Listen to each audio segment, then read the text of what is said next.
So guys, magbigay lang po tayo ng reaksyon dito sa pahayag po ni Attorney Mike Operario, no? Sabi niya dito, sino ba ang destabilizer ng gobyerno?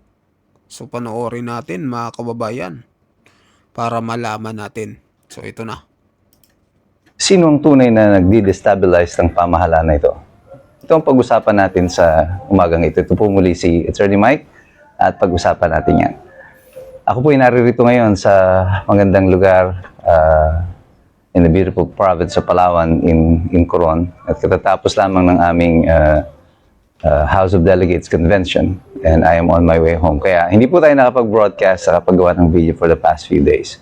But while I was still in Bataan, may kumausap po sa akin noon na mga kliyente ko ng mga magsasaka na who is so frustrated with the government. Doon po sa tenor ng aming usapan, ako po ay medyo nagulat at na-worry din sa kanilang sinasabi. Kasi ang sabi nila, alam mo attorney, sa hirap ng buhay natin sa kasalukuyan, parang mas mabuti pa ang mag-armas na lang. Kasi kapag may armas tayo, tayo ay pinakikinggan ng pamahalaan. Pero kung kami ng mga maralita, yung mga magsasaka, ang lalapit lang sa gobyerno, wala silang pakialam sa amin. At yung frustration na ito ng mga mamamayan ay nauulit hindi lang doon sa lugar namin sa Bataan, kundi sa maraming lugar sa buong Pilipinas na kung saan yung mga mahihirap, yung mga maralita, tila ba sila yung nagiging target at nagiging pinakamadaling biktima ng katiwalian dito sa pamahalaan. Walang pagkilala sa kanilang mga pangangailangan, walang tugon ng pamahalaan sa mga usapin ng kahirapan tungkol sa lupa, ng mga magsasaka, pangisdaan, at kung ano pang mga issue na bumabagabag sa isipan ng ating mga kababayan. At ito ang pangunahing dahilan kung bakit nagkakaroon ng destabilisasyon sa pamahalaan. It is the people's discontent about what the government is doing that is causing the destabilization. In 3 years, halos mag-aapat na taon na itong pamahalaan na to, wala tayong naging major achievement in so far as economy is concerned. Institution-wise, ganun din. Pabagsak ng pabagsak ang ating mga institusyon. Ang ekonomiya natin ay pabagsak ng pabagsak. Bumababa ang ating GDP, foreign investment, dollar is, the peso is sinking. At lahat ng iyan nagkakaroon ng malaking impact sa kabuhayan ng mga ordinaryong mamamayan. And this is where the government must step in to correct this situation.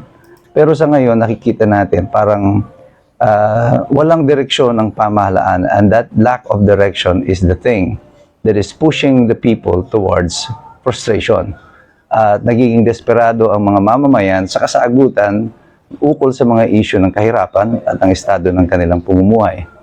And unless the government do anything, which apparently sa panahon na ito, hindi nila magagawa ang kahit na ano sapagkat busy sila sa kasasagot sa issue ng korupsyon. At walang ibang pinag-uusapan kundi ito sa kasalukuyan. Walang mga major policy that we are resolving at the moment. And the focus of the government is precisely hanggang dito na lamang.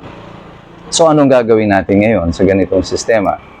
Well, this leaves the people with no other option kundi nga yung mag-resort sa mga katiwalian o karahasan bilang tugon dito sa walang habas na katiwalian. If the people is so frustrated and the institutions are not able to respond para tugunan ang lahat ng mga pangangailangan ng mga mamamayan, kagaya ng pangangailangan ng hustisya sa pamumuno na dapat ay natutugunan ng Kongreso, ng Legislature, bilang safeguard ng democracy that we have. At ito yung dapat na tumutugon dyan in terms of checks and balances. Pero sa ngayon makikita mo, walang checks and balances eh. There is a total conspiracy in the government, a conspiracy to plunder the nation. At yan ang magiging dahilan ng mas malaking kaguluhan sa ating bansa. And at this juncture, masasabi natin that it is the government that is causing much more of the destabilization and not the people. Hindi yung mga oposisyon, hindi yung mga nagsasalita laban sa kanila. It is the government itself that's making this possible. And we hope that yung mga pakiramdam ng mga mamamayan natin ito, that there is a need for them to resort to violence or to arms, will not happen at hindi ito mangyayari.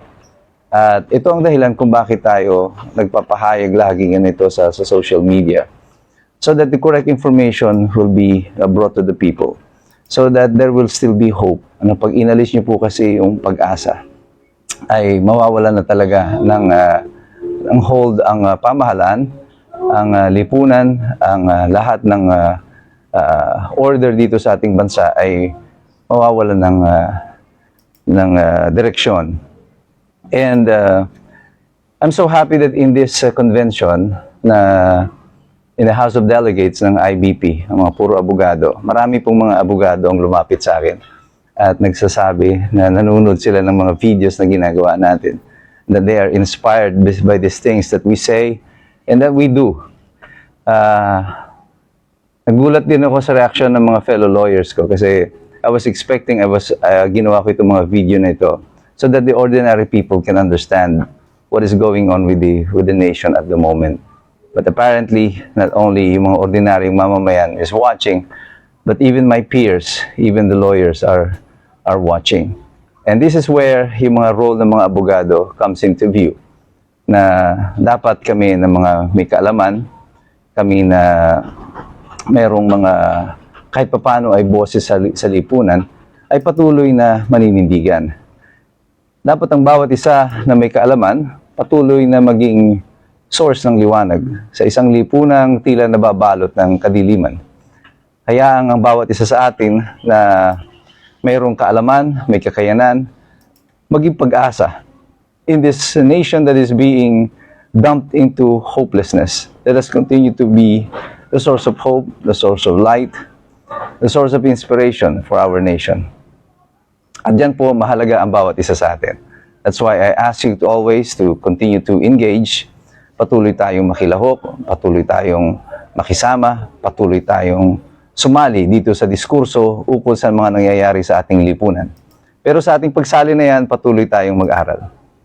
Patuloy tayong magkaroon ng karagdagang kaalaman sapagkat mahirap pong makialam talaga ang taong walang alam.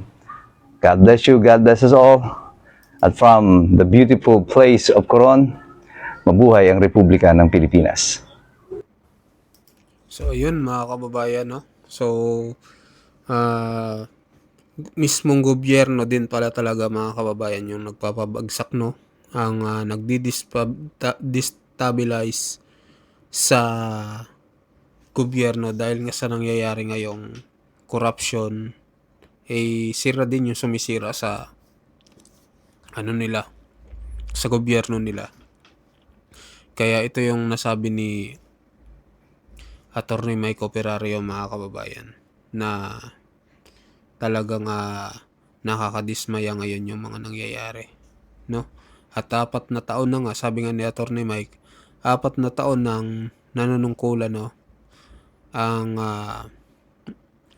PBBM admin, pero wala tayong nakikitang pagbabago at lalo pang nalugmok ang Pilipinas.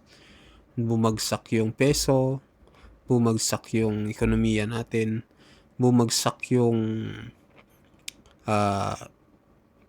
stock market, pati yung mga investor nagsisialisa na.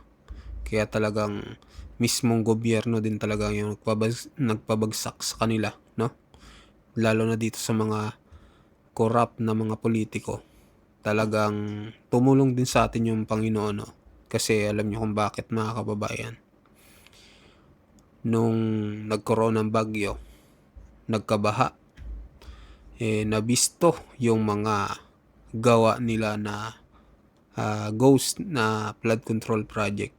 Kaya doon talagang sumiwalat sa atin yung katotohanan na itong gobyerno nito ay para walang ginagawa, no? At nakita natin yung resulta na wala talagang maayos na ginawa, lalo na tungkol sa flood control project. At hanggang ngayon nararamdaman po natin, no, na sa tuwing umuulan lang ng konti, talagang baha na po, lalo na po sa Metro Manila. Yun po yung nakakagalit mga kababayan sa mga nangyayari ngayon. Alam ko ikaw apektado din dahil kung ang lugar mo ay binabaha, nako, affected ka din mga kababayan sa mga nangyayari ngayon. So, kudos dito kay Attorney Mike Operario dahil marami po siyang isinisiwalat no na mga mahalaga lalo na sa atin. Sabi niya nga, mahirap makialam ang taong walang alam. Kailangan makialam tayo mga kababayan. Lalo na ngayon, marami tayong nalalaman. Makialam tayo. So, ayun mga kababayan, mag-comment po kayo kung anong masasabi nyo. Sa mga bagong pasok dyan, pa-subscribe po ng ating channel. Maraming salamat po.